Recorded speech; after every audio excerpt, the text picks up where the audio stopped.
in Silverdale. Zay, you can tell you shop a lot. Because I like David now. He knows the stores. Oh, I know that. Wait, Like, yeah. It's in my. That's a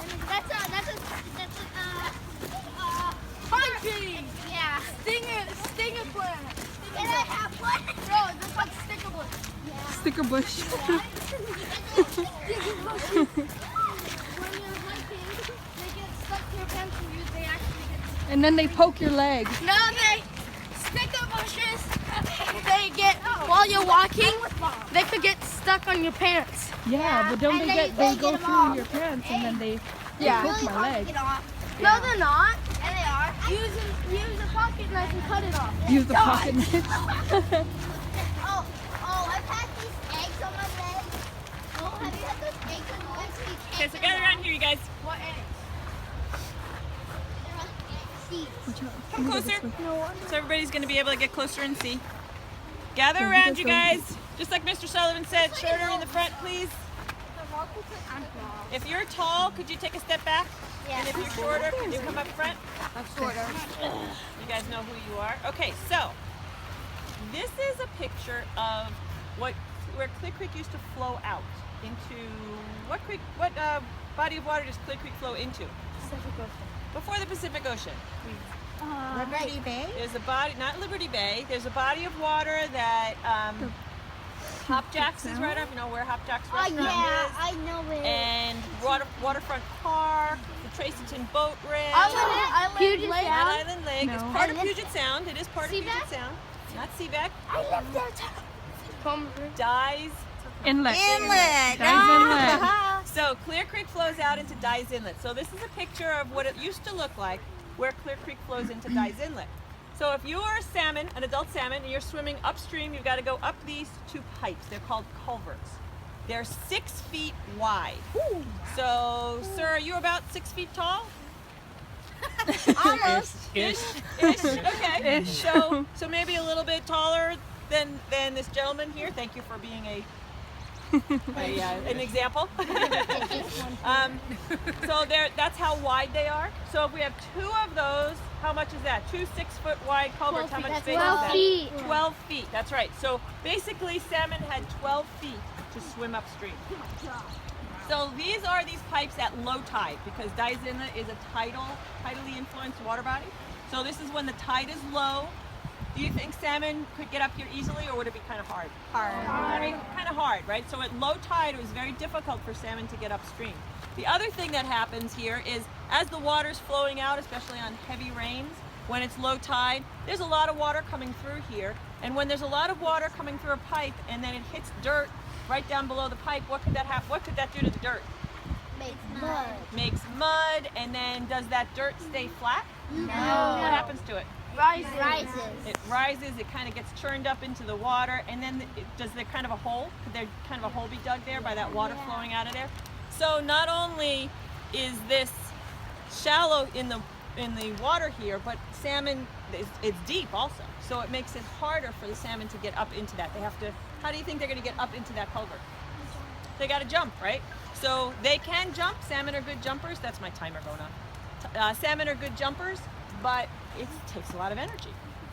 The other thing that happens is the other side of the creek. So what we're looking at here on this side, the upstream side of Buckland Hill Road, because that's why these culverts were put here, so that Buckland Hill Road could go over the creek. And what they did when they built this was they just put this big rock wall in here to support the road, and just let the creek through these 2 6-foot openings.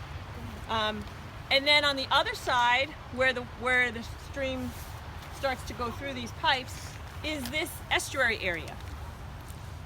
So what do you notice about this area? What does the ground here look like? Mud, right? A lot of mud. Well, that's when it rains, any water that falls on the land around Clear Creek eventually makes its way down to Clear Creek. And that could be all the way up at Ridgetop Ridgetop Middle School, goes all the way up towards Bangor, goes like past the skateboard park, goes almost all the way over to where the CK High School is. That is the Clear Creek watershed. All of that land, when it rains, all that water flows down into Clear Creek. And it brings with it dirt pollutants and other things. And that dirt gets brought down by the water. And when these pipes were here, do you think all that dirt could easily flow out of those pipes? Yeah. No, because the water got stuck behind those. The water had to wait till there was enough time for enough space for all that water to go through those pipes. And so the water would sit back here. And as the water sat back here, any dirt that the water had picked up from the watershed would fall out and settle down onto the rocks and the gravel in the estuary. So when your salmon, when you were raising your salmon in their tank, did you have mud in the tank or did you have rocks in the tank? Rocks. Because salmon, that's good habitat for salmon, right? Is rocks. They like rocks and gravel. So this area here has been covered with a lot of mud and silt that's come down from the watershed. Now what we've done, look out there, that's the same spot as this. You guys remember the construction when the road was closed and it was such a pain to drive around? Yeah.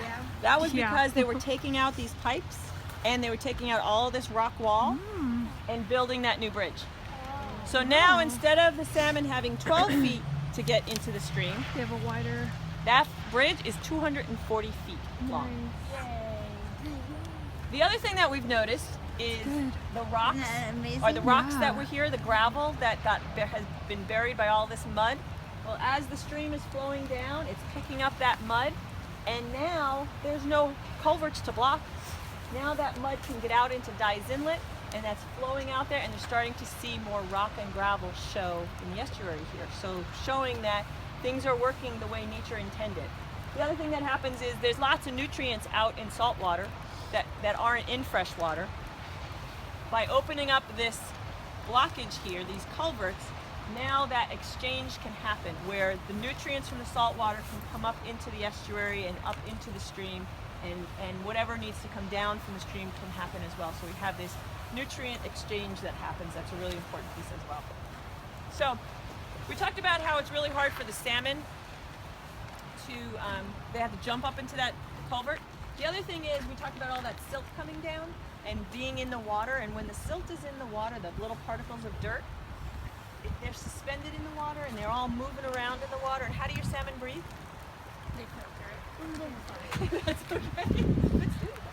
They filter through their gills, right? So they're filtering that water through their gills. Where does the silt that was in the water go?